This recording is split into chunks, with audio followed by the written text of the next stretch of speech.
കൃഷ്ണായ വാസുദേവായ ഹരയേ പരമാത്മനെ പ്രണതക്ലേശനാശായ ഗോവിന്ദായ നമോ നമഃ. രാമായ രാമഭദ്രായ രാമചന്ദ്രായ വേധസേ രഘുനാഥായ നാഥായ സീതായ പതയേ നമഃ. ശ്രീ സീതാലക്ഷ്മണ ഭരത ശത്രുഘ്ന ഹനുമൽ സമേത ശ്രീരാമചന്ദ്രസ്വാമിനേ നമഃ. യത്ര യത്ര രഘുനാഥ കീർത്തനം തത്ത തത്ത കൃതമസ്തകഞ്ജലിം ബാഷ്പവാരി പരിപൂർണലോചനം മാരുതിം നമത രാക്ഷസാന്തകം.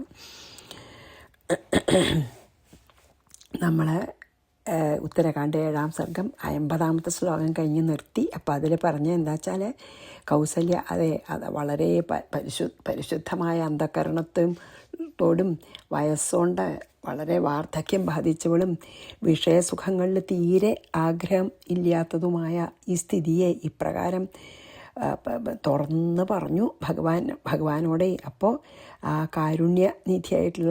കാരുണ്യനിധിയും എന്താണ് മാതൃവാത്സല്യവുമുള്ള ഭഗവാൻ ഇപ്രകാരം അമ്മയോട് പറഞ്ഞു. ഇനി ഭഗവാൻ പറയണതാണെന്നാണ് നമ്മൾ പറഞ്ഞത് അല്ലേ. 51 വായിക്കാം. മാർഗാസ്ത്രയോ മയാ പ്രോക്താഃ പുരാ മോക്ഷാപ്തി സാധകാഃ ക്രിയായോഗോ ജ്ഞാനയോഗോ ഭക്തിയോഗശ്ച ശാശ്വതഃ. പുരാ പണ്ട് ശ്രീരാമചന്ദ്ര ഭഗവാൻ പറയണം കേട്ടോ. മോക്ഷാപ്തി സാധക, മോക്ഷത്തെ നൽകുന്ന അല്ലെങ്കിൽ മോക്ഷം സാധിപ്പിക്കുന്ന ത്രയഃ മാർഗ, 3 മാർഗങ്ങളുണ്ട് മോക്ഷത്തിലേക്ക്. മയാ പ്രോക്ത, ഞാൻ തന്നെ പറഞ്ഞു കൊടുക്കണതായിട്ടുള്ള 3 മാർഗങ്ങൾ. ഒന്ന് ക്രിയായോഗ, കർമ്മയോഗം. പിന്നൊന്ന് ജ്ഞാനയോഗം. പിന്നൊന്ന് ഭക്തിയോഗ. ക്രിയായോഗത്തിന് നമ്മൾ കർമ്മയോഗം എന്നും പറയാം, ക്രിയായോഗം എന്നും പറയാം. ക്രിയാച്ച കർമ്മമാണല്ലോ, ക്രിയാച്ച എന്തെങ്കിലും ചെയ്യണേനാണല്ലോ. അപ്പോൾ കർമ്മയോഗം എന്നും പറയാം. അപ്പോൾ 3 തരത്തിലാണ് ഭഗവാനിലേക്ക് എത്താനുള്ള 3 മാർഗങ്ങളുള്ളത് മോക്ഷത്തിന്. ഒന്ന് കർമ്മയോഗം, പിന്നെ ഒന്ന് ജ്ഞാനയോഗം, ഒന്ന് ഭക്തിയോഗം. ശാശ്വത, എന്നെന്നും നിലനിൽക്കുന്നതാകുന്നു. അതായത് ഈ 3 യോഗങ്ങളാണ് ഉള്ളതെന്ന് പറഞ്ഞു അമ്മോട്. മാർഗാസ്ത്രയോ മയാ പ്രോക്താഃ പുരാ മോക്ഷാപ്തി സാധകാ ക്രിയായോഗോ ജ്ഞാനയോഗോ ഭക്തിയോഗശ്ച ശാശ്വതഃ. ഇനി 3 വഴികളെ ഞാൻ തന്നെ നിർദ്ദേശിച്ച വഴികളാണ് അതെന്ന് പറയാൻ കേട്ടോ. ഇതെന്നെന്നും നിലനിൽക്കുന്നതുമാണ്. അതായത് സൃഷ്ടി തുടങ്ങിയപ്പോൾ നിർദ്ദേശിച്ച സൃഷ്ടി തുടങ്ങിയ സമയത്ത് തന്നെ സൃഷ്ടിക്കപ്പെട്ടവരോടൊക്കെ അന്ന് തൊട്ട് നിർദ്ദേശിച്ചതാണ് ഈ 3 മാർഗങ്ങളാണ് മോക്ഷത്തിലേക്കെന്ന്. അത് ഇപ്പോഴും സത്യം തന്നെയാണെന്ന് പറയാനേ.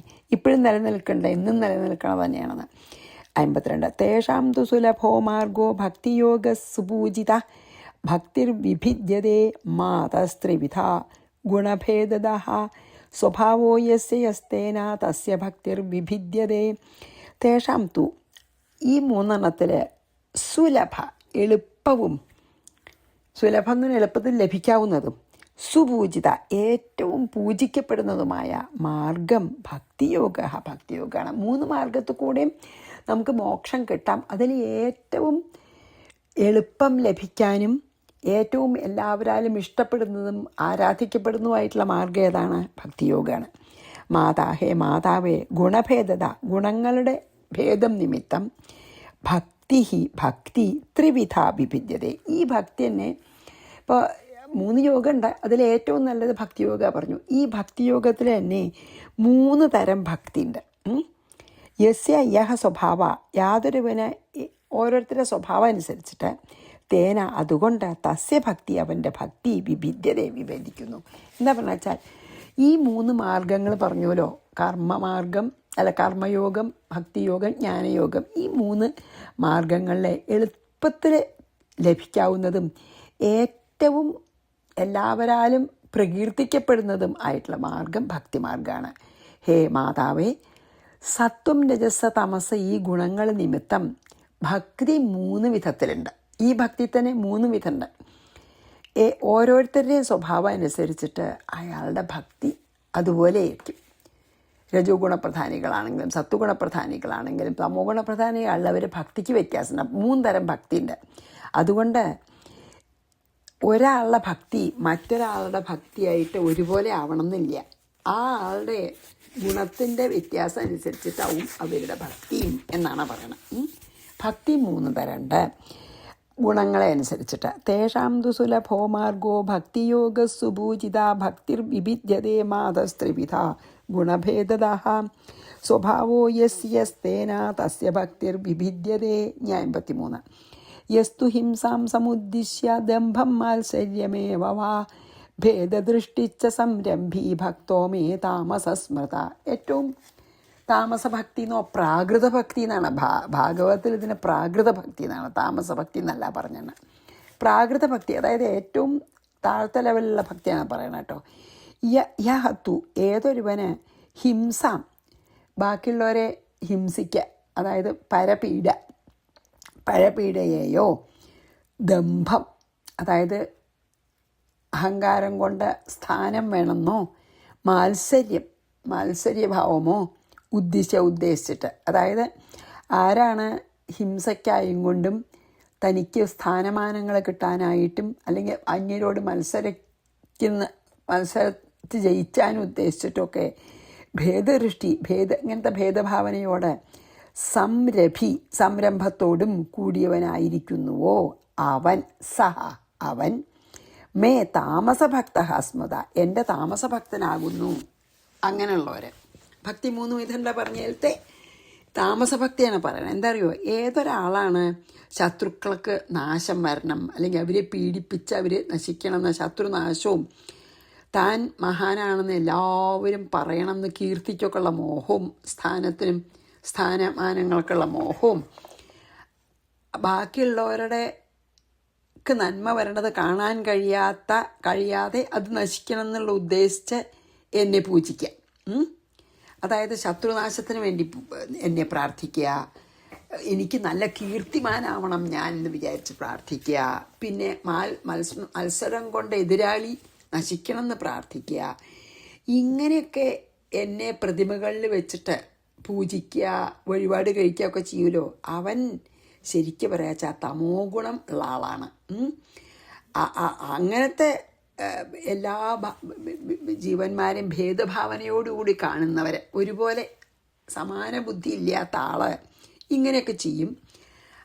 മാത്രമല്ല അയാൾക്ക് ഈ ഷഡ്വികാരങ്ങളെ കാമക്രോധ ലോഭമത മോഹമാത്സര്യങ്ങളെ കൊണ്ടുള്ള പല പ്രവൃത്തികൾ ചെയ്യും.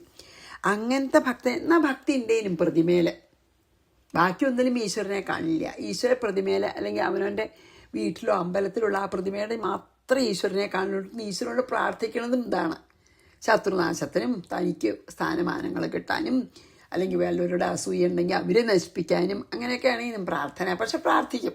അങ്ങനെയുള്ള ഭക്തനാണ് ആര്? താമസഭക്തൻ. ഭക്തിക്ക് ഒട്ടും പരിശുദ്ധിയില്ല, ശുദ്ധഭക്തിയൊന്നും അല്ല. അങ്ങനെയുള്ള താമസഭക്തൻ ആദ്യത്തെ തരം.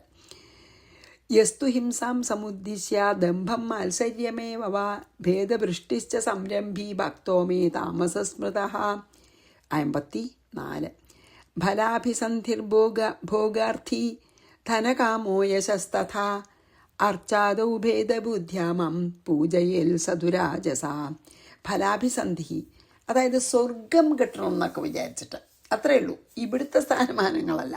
ഇപ്പം ഈ യാഗങ്ങളൊക്കെ ചെയ്താൽ സ്വർഗം കിട്ടുമ്പോൾ നമ്മൾ കണ്ടില്ലേ, പ്രാചീന ബർഹിസ് യാഗം ചെയ്യന്നെ ഭൂമി മുഴുവനെ ദർഭപുലോണ്ട് വിരിച്ചു എന്നൊക്കെ നമ്മൾ ഭാഗവതത്തിൽ കണ്ടു. പ്രാചീന ബർഹിസേ ഇല്ലേ? പ്രാചീന ബർഹിസിൻ്റെ മക്കളാണ് ഈ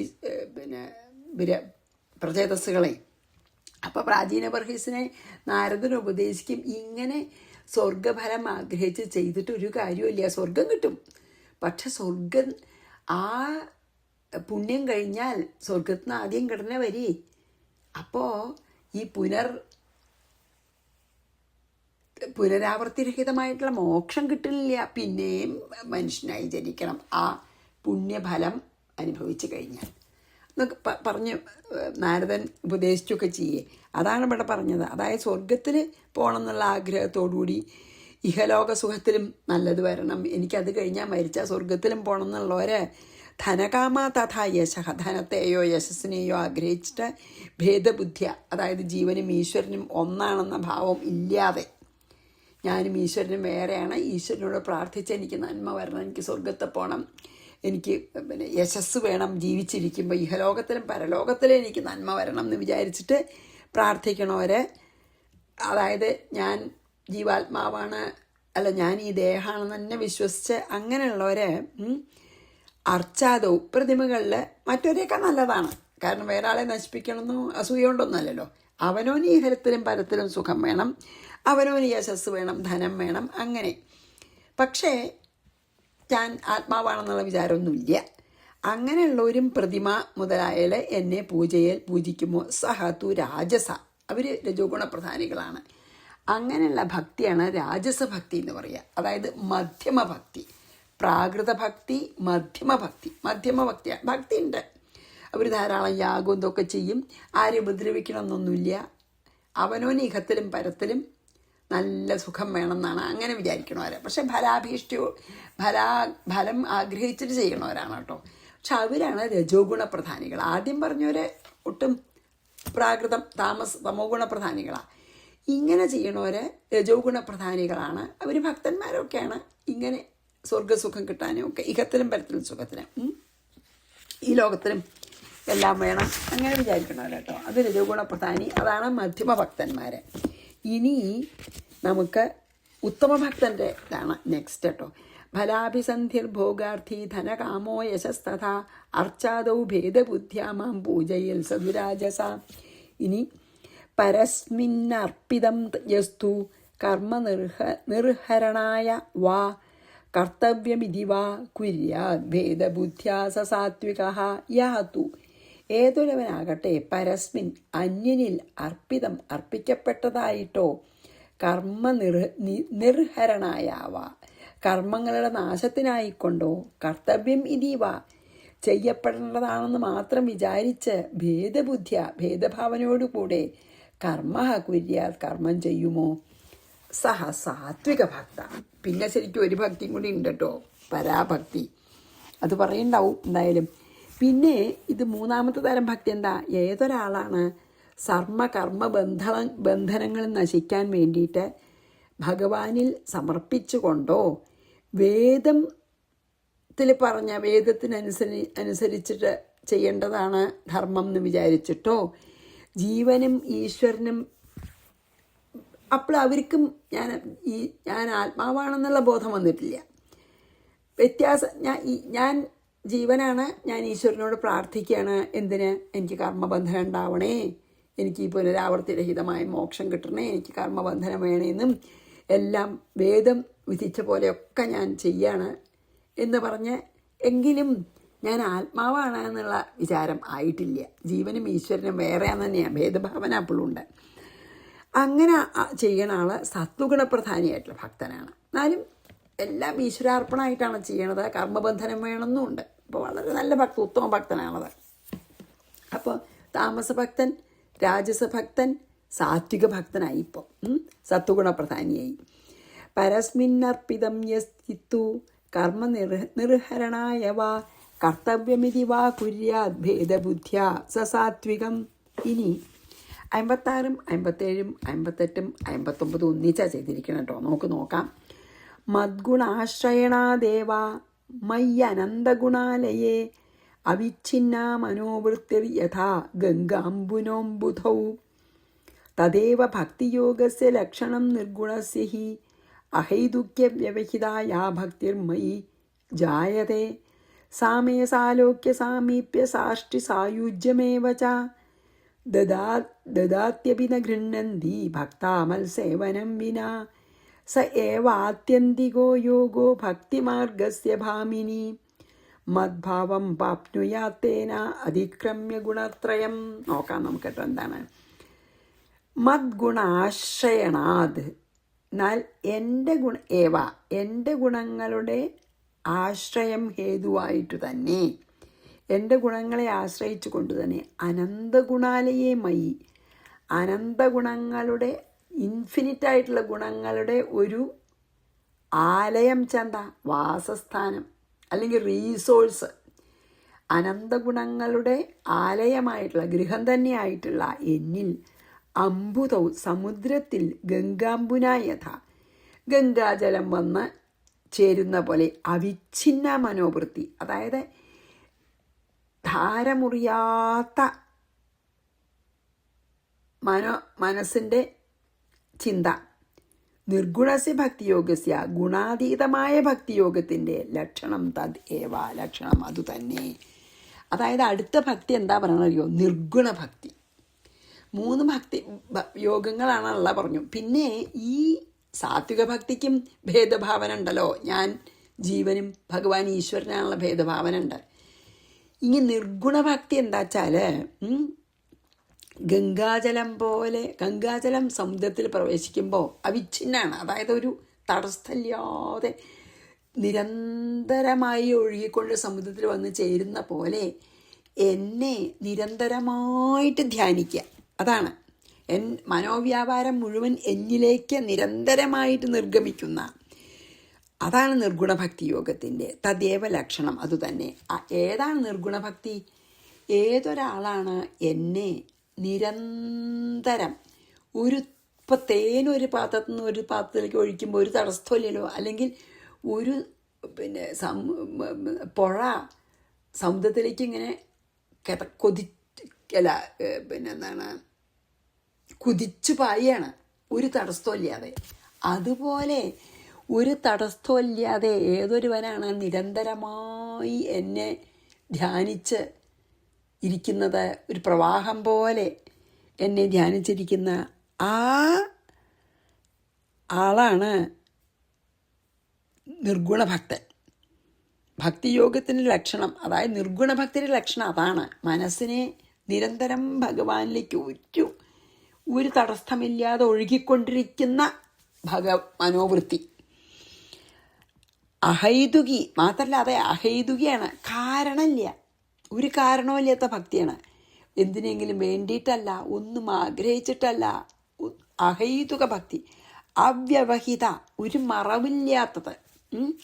യാ ഭക്തി, യാതൊരു ഭക്തി മൈ ജായതേ, ആർക്കാണ് അത്തരം ഭക്തി എന്നിൽ ജനിക്കുന്നുവോ, സാ അത് എൻ്റെ. സാലോക്യ സാമീപ്യ സാഷ്ടി സായുജ്യം ഏവവ, സാലോക്യം സാമീപ്യം സാരൂപ്യം സായുജ്യം എന്നിവയെ നൽകുന്നു. ദദാതി അപി, ദാനം ചെയ്യുന്നുവെങ്കിലും, മൽസേവനം വിന, എൻ്റെ സേവയെ ഒഴികെ ന ഗൃഹന്തി, അവർക്ക് ഞാൻ സാലോക്യ ഭക്തിയോ, അതായത് ഒരു ലോകത്തിൽ സാരൂപ്യ ഭക്തിയോ സാമീപ്യ ഭക്തിയോ എൻ്റെ അടുത്ത് എപ്പോഴും ഉണ്ടാവാനുള്ള ഭാഗ്യം, ഞാൻ ജീവിക്കുന്ന ലോകത്തിൽ ജീവിക്കുക, ആ പ്ലെയിനിൽ, അതായത് തുരീയാവസ്ഥയിൽ. പിന്നെ എന്നെ പറയാം, അതായത് ഞാൻ എൻ്റെ ലോകത്തിൽ ജീവിക്കുക എന്ന് മാത്രമല്ല, എൻ്റെ സാമീപ്യം എൻ്റെ അടുത്ത്, അതാണ് സാമീപ്യ മോക്ഷം. സാരൂപ്യം, കണ്ട എന്നെപ്പോലെ ഇരിക്കുക, രൂപത്തിൽ എന്നെപ്പോലെ ആവുക. സായുജ്യം, ഇതൊക്കെ ഞാൻ അവർക്ക് കൊടുക്കുമ്പോൾ അവർക്ക് അതൊന്നും വേണ്ട, അവരൊറ്റ കാര്യം ആഗ്രഹിക്കുന്നു, എന്നെ സേവിക്കുക. ന ഗൃഹന്തി, അതല്ലാതെ ഒന്നും അവർ ആഗ്രഹിക്കണില്ല. ഭാമിനി, ഹേ ഉത്തമേ, അമ്മോട് പറയണോ കൗസല്യോടെ, ഭക്തിമാർഗസ്യ, ഭക്തിമാർഗത്തിൻ്റെ ആത്യന്തിക യോഗ, ഇതാണ് പരമമായ ഭക്തി. സയേവ, അതുതന്നെ ഈ അഹൈതുക ഭക്തി. അതുകൊണ്ട് ഗുണത്രയം അതിക്രമ്യ, ഈ ഗുണങ്ങളെയും അതീതമായി പോയിട്ട് മദ്ഭാവം പ്രാപ്നുയാതി, എൻ്റെ ഭാവത്തെ പ്രാപിക്കും. ഈ പരാഭക്തി ഉള്ളവർ എന്നെ വേഗം പ്രാപിക്കും. അവർക്കത് ആഗ്രഹം കൂടിയില്ല, അവർക്ക് പരാഭക്തി ഉള്ളവർക്ക് മോക്ഷം കൂടി ആഗ്രഹമില്ല. അതാ പറഞ്ഞ സാമീപ്യവും സാലോക്യവും സാമീപ്യവും സാരൂപ്യവും സായുജ്യം ഞാൻ കൊടുക്കാൻ തയ്യാറാണ്.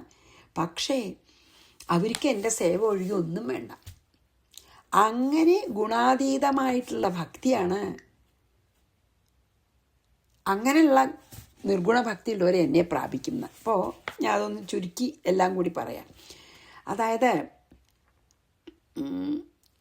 എൻ്റെ ഗുണങ്ങളെ ആശ്രയിക്കണം എന്നുള്ള ആഗ്രഹം കൊണ്ട് എല്ലാ ഗുണങ്ങളുടെയും വാസസ്ഥാനമായ എന്നിൽ ഈ ഗംഗാജലം എങ്ങനെയൊരു സമുദ്രത്തിൽ വന്ന് നിരന്തര പ്രവാഹം കൊണ്ട് സമുദ്രത്തിൽ ചെന്ന് ലയിക്കുന്നുവോ, അതുപോലെ ധാരമുറിയാത്തതായ എന്നിലുള്ള സ്നേഹഭാവം എന്നിലേക്ക് ആരാണ് പ്രവഹിപ്പിക്കുന്നത്? ആ ഭക്തി ശരിക്ക് പറയാച്ചാൽ അതുപോലെ എന്നെ നിരന്തരമായിട്ട് എന്നെ സ്മരിക്കുന്ന ആൾക്ക് സാലോക്യവും സാമീപ്യവും സാരൂപ്യവും സായുജ്യവും തന്നെ ഞാൻ കൊടുക്കാൻ തയ്യാറാണ്. പക്ഷെ അതൊന്നും ആ ഭക്തന് വേണ്ട, അതൊന്നും അവൻ സ്വീകരിക്കുന്നില്ല. സാലോക്യമോക്ഷവും സാരൂപ്യമോക്ഷവും സാലോക്യമോക്ഷവും സാമീപ്യമോക്ഷവും സാരൂപ്യമോക്ഷവും സായുജ്യവും ഞാൻ കൊടുക്കാൻ തയ്യാറാണെങ്കിലും ആ ഭക്തന് അതൊന്നും സ്വീകരിക്കണില്ല. ഈ ഭക്തൻ എന്താ വച്ചാൽ ആ സ്ഥാനം കിട്ടിയാൽ ഇതുപോലെ എന്നെ സദാ ഓർമ്മിക്കാൻ സാധിക്കില്ല. അതുകൊണ്ട് അതിലൊന്നും ആ നിർഗുണ ഭക്തന് ആഗ്രഹമില്ല. അതന്നെയാണ് ഭക്തിയോഗത്തിൻ്റെ പരമമായിട്ടുള്ള അവസ്ഥ. അതാണ് പരാഭക്തി. അത് മറവില്ലാത്തതും ഒന്നിനെയും ആഗ്രഹിക്കാത്തതുമായ ആ ഉത്തമ ഭക്തിയോഗം കൊണ്ട് ആ ഭക്തൻ എല്ലാ ഗുണങ്ങളെയും അതിക്രമിച്ചിട്ട് എല്ലാ ഗുണങ്ങൾക്കും അതീതനായി പോയിട്ട് അവൻ ഞാനായി തന്നെ തീരുന്നു. അവൻ ഞാനായി തന്നെ തീരുന്നു. ആ ഭക്തൻ ശരിക്ക് പറയാച്ചാൽ എന്നിൽ നിന്നും ഭിന്നനല്ല. ആ ഭക്തൻ ഞാനായി തീരുന്നു. ഞാൻ തന്നെയാണ് അവൻ, അവൻ തന്നെയാണ് ഞാൻ എന്നർത്ഥം. അതാണ് പരാഭക്തി. പരാഭക്തി കൊണ്ട് ഈ ഭക്തൻ ഭഗവാനായിത്തീരുന്നു. എന്താ പരാഭക്തി? ഒന്നും ആഗ്രഹിക്കാത്ത, ധാരമുറിയാതെ എന്നെ സ്മരിക്കുന്ന ഭക്തൻ. ഇപ്പം തേനൊഴിച്ചാൽ ഇങ്ങനെ കണ്ടിന്യൂസ് ആയിട്ട് വീഴില്ല, അതുപോലെ എന്നെ ധ്യാനിക്കുന്ന ഭക്തനാണ് പരാഭക്തൻ. ഒന്നും വേണ്ട ആ ഭക്തന്, യാതൊന്നും ആഗ്രഹിക്കണില്ല. ആ ഭക്തൻ എല്ലാ ഗുണങ്ങളേലും അതീതനായി പോയിട്ട് ഞാൻ തന്നെയായി ഭവിക്കുന്നു, നിർഗുണനായിട്ടുള്ള ഞാനായിത്തീരുന്നു എന്നാണ് പറഞ്ഞത്. അതായത് 4ാമത്തെ തരം ഭക്തി. അത് താമസഭക്തി, രാജസഭക്തി, സാത്വിക ഭക്തി, പരാഭക്തി ഓർ നിർഗുണ ഭക്തി. രണ്ടും പറയാം, പരാഭക്തി ഓർ നിർഗുണ ഭക്തി. അപ്പം ഞാൻ ഇനി ഈ 1, 2, 3, 4 ഈ ശ്ലോകം വായിച്ചിട്ട് നിർത്തുകയാണ്. കാരണം പിന്നെ ആദ്യം 4 ശ്ലോകം ഒന്നിച്ചാണ് ചെയ്യണം. ചിലപ്പോൾ വേണ്ടിയിട്ടില്ല, പക്ഷെ എന്നാലും അതൊന്നിച്ച് അർത്ഥം പറയേണ്ടി വരും. അപ്പം ഞാൻ ഈ 4 ശ്ലോകം വായിച്ചിട്ട് ഇന്ന് നമുക്ക് നിർത്താം. മദ്ഗുണാശ്രയണാദേവ മയ്യനന്തഗുണാലയേ അവിഛിന്ന മനോവൃത്തിർ യഥാ ഗംഗാംബുനോംബുധൗ. അതാണ് ഗംഗാപ്രവാഹം സമുദ്രത്തിലേക്ക് പോകുന്ന പോലെ. തദേവ ഭക്തിയോഗസ്യ ലക്ഷണം നിർഗുണസ്യ ഹി. നിർഗുണഭക്തിയാണ് കേട്ടോ. എങ്ങനത്തെ? അഹൈതുക്യ വ്യവഹിത. ഒരു കാരണമില്ല ഭക്തിക്ക്, പിന്നെയോ ഒരു മറവില്ല, അവ്യവഹിത. യാ ഭക്തിർ മൈ ജായതേ. അപ്പം ഞാൻ എന്താ കൊടുക്കുക അങ്ങനെ ഭക്തിയുള്ളവർക്ക്? സാമേ സാലോക്യ സാമീപ്യ സാഷ്ടി സായുജ്യമേവ ദദത്യാഭി. ഞാൻ അതൊക്കെ കൊടുക്കാൻ തയ്യാറാണ്. സാലോക്യ ഭക്തിയാണെങ്കിലും സാമീപ്യ ഭക്തിയാണെങ്കിലും സാരൂപ്യ ഭക്തിയാണെങ്കിലും സായുജ്യ ഭക്തിയും കൊടുക്കാൻ തയ്യാറാണ്. പക്ഷേ ന ഗൃഹന്തി, ഭക്തൻ സ്വീകരിക്കണില്ല. ഭക്താമൽസേവനം വിന. അതൊക്കെ ആയാൽ എൻ്റെ സേവനം മുഴുവൻ സമയത്തും സാധിക്കില്ല. സ ഏവ ആത്യന്തികോ യോഗോ ഭക്തിമാർഗസ്യ ഭാമിനി. ഹേ ഭാമിനി, അമ്മേ, ഇതാണ് ഭക്തിമാർഗത്തിലത്തെ പരമമായ യോഗം. മദ്ഭാവം പ്രാപ്നുയാത്തേന അതിക്രമ്യ ഗുണത്രയം. ഇങ്ങനെയുള്ള ഭക്തൻ ഗുണങ്ങൾക്ക് അതീതനായി പോയിട്ട് നിർഗുണനായ ഞാൻ തന്നെയായിത്തീരുന്നു എന്ന് പറഞ്ഞു. നിർത്താം നമുക്കിവിടെ കേട്ടോ. മദ്ഭാവം പ്രാപ്നുയാത്തേന അതിക്രമ്യ ഗുണത്രയം എന്ന് പറഞ്ഞ് നിർത്താം. ശ്രീകൃഷ്ണാർപ്പണമസ്തു. സർവത്ര ഗോവിന്ദ നാമ സങ്കീർത്തനം. ഗോവിന്ദ ഗോവിന്ദ. ശ്രീ സീതാലക്ഷ്മണ ഭരത ശത്രുഘ്ന ഹനുമൽ സമേത ശ്രീരാമചന്ദ്രസ്വാമിനേ നമഃ. ഗുരുവായൂരപ്പ ശരണം.